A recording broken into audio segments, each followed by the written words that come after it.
Praise the Lord, lovely kids. Have a great and blessed day in Jesus' mighty name. Amen. बच्चों, आज हम सीखेंगे यूहन्ना बपतिस्मा देने वाले के बारे में। ठीक है, आप सब रेडी हैं? तो चलिए शुरू करते हैं। ज़िक्रिया और उसकी बीवी एलिशबा खुदा के साथ साथ चलते थे और रास्तबाज थे। इनके यहाँ कोई औलाद नहीं थी क्योंकि एलिशबा भांज थी और ये दोनों उम्र रसीदा थे। ज़िक्रिया काहिन था और खुदा के घर में खिदमत का काम करता था और उसकी बीवी हारून की औलाद से थी। एक दिन ऐसा हुआ कि ज़िक्रिया के नाम का कुरा निकला कि खुदावंद के मक़दस में जाकर खुशबू जलाए। और ऐसा हुआ कि जब वो खुशबू जलाने मक़दस में गया तो उसने देखा कि खुदावंद का फरिश्ता खुशबू के मज़बा की दाहिनी तरफ बैठा है। और वो देखकर नहायत घबरा गया और डर गया और उस पर दहशत छा गई। मगर फरिश्ता ने उसको कहा कि खौफ न खा, क्योंकि तेरी दुआ सुन ली गई है और तेरे लिए तेरी बीवी एलिशबा के बेटा होगा और तू उसका नाम यूहन्ना रखना। और यूहन्ना के बारे में मुक़द्दस कलाम में लिखा है कि वो खुदावंद के हुज़ूर बुज़ुर्ग होगा और हरगिज़ ना मैं ना कोई और शराब पिएगा और अपनी माँ के पेट ही से रूहुल कुद्स से भर जाएगा और वो खुदावंद की राहें तैयार करने को उसके आगे आगे चलेगा। ज़िक्रिया ने फरिश्ता से कहा, मैं इस बात को किस तरह जानूं, क्योंकि मैं बूढ़ा हूँ और मेरी बीवी उम्र रसीदा है। फरिश्ता ने जवाब में उससे कहा, मैं जिब्राइल फरिश्ता हूँ जो खुदावंद के हुज़ूर खड़ा रहता हूँ और इसलिए भेजा गया हूँ कि तुझसे कलाम करूँ और तुझे उन बातों की खुशखबरी दूँ। और देख, जिस दिन तक ये बातें वाक़या ना हो लें तू चुप का रहेगा और बोल ना सकेगा, इसलिए कि तूने मेरी बातों का जो अपने वक्त पर पूरी होंगी यकीन ना किया। और ऐसा ही हुआ कि जब तक ये तमाम बातें पूरी ना हुई ज़िक्रिया चुप ही रहा और बोल ना सका। और जब ज़िक्रिया घर गया तो इससे इसकी बीवी एलिशबा हामला हुई। और जब उसको 6वां महीना था तो जिब्राइल फरिश्ता गलील के शहर नासरत को गया और कंवारी मरियम पर ज़ाहिर हुआ और कंवारी मरियम को खुशखबरी दी और उसने फरिश्ता की इस बात को कबूल किया।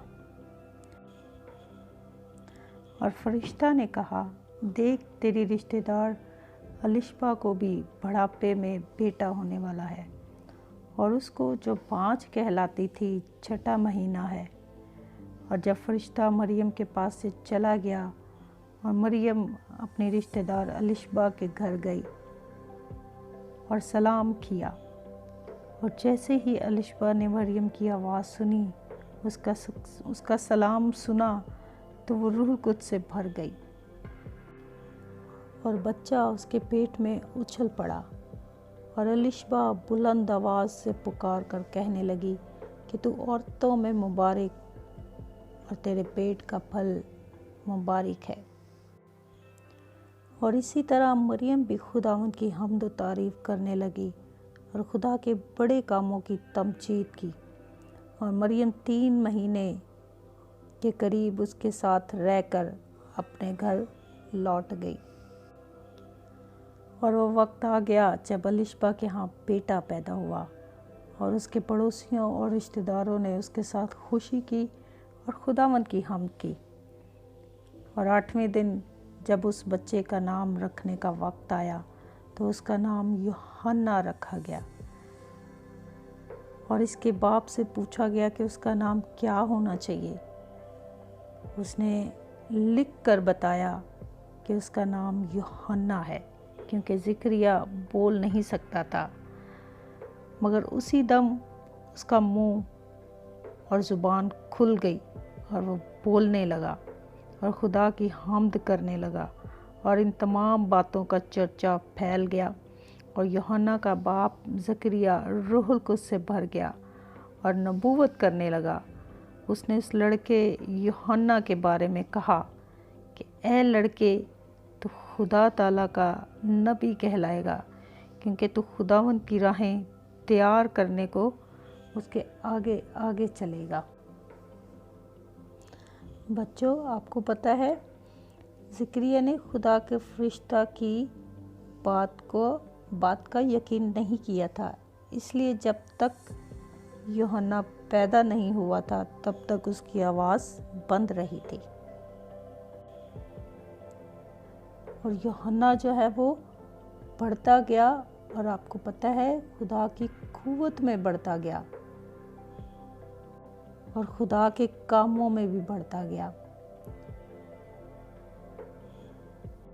और यूहन्ना जंगलों में रहता था और बियाबान में मुनादी करता था और उसकी मुनादी ये थी कि तौबा करो, क्योंकि आसमान की बादशाही नज़दीक आ गई है। और ये वही नबी है जिसके बारे में मुक़द्दस कलाम में लिखा है, बियाबान में पुकारने वाले की आवाज़ आती है कि खुदावंद की राह तैयार करो, उसके रास्ते सीधे बनाओ। और बच्चों, आपको पता है यूहन्ना कैसा लिबास पहनता था? ऊंट के बालों की पोशाक पहनता और चमड़े का पटका अपनी कमर से बांधे रहता था और इसकी खुराक टिड्डियाँ और जंगली शहद था।